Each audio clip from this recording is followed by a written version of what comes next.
Le secrétaire d'État à l'asile et à la migration sous le feu des questions des députés.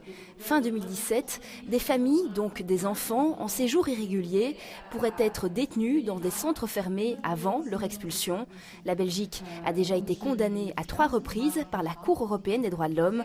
Le secrétaire d'État s'en défend. Maintenant, on va créer tout à fait une autre chose qui respecte ces deux principes, qui respecte la vie privée, qui respecte la vie familiale.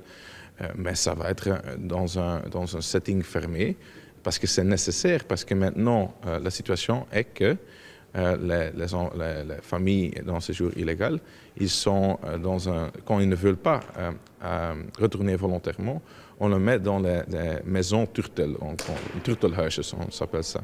Ils partent de cet appartement parce qu'ils sont ouverts cet appartement. Alors ça fonctionne absolument pas. Du côté de l'opposition, le retour de cette ancienne mesure passe plutôt mal. Un centre fermé, c'est une prison. Et dans des prisons, on ne met pas des personnes qui n'ont commis aucun acte. Alors, aucun acte répréhensible, aucun crime.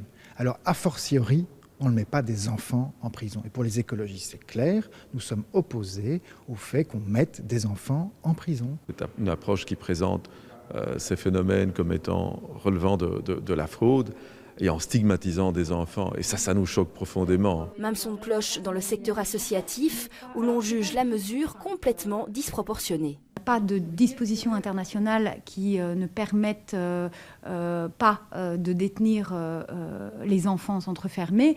En revanche, si l'on considère que l'intérêt supérieur de l'enfant est un principe qui prévaut, eh bien, remettre les enfants en centre fermé, ça n'est pas respecter ce principe de droit fondamental. Theo Franken reviendra en commission de l'Intérieur le 13 décembre prochain pour répondre aux multiples questions. Ensuite, la note générale sera soumise au vote des députés.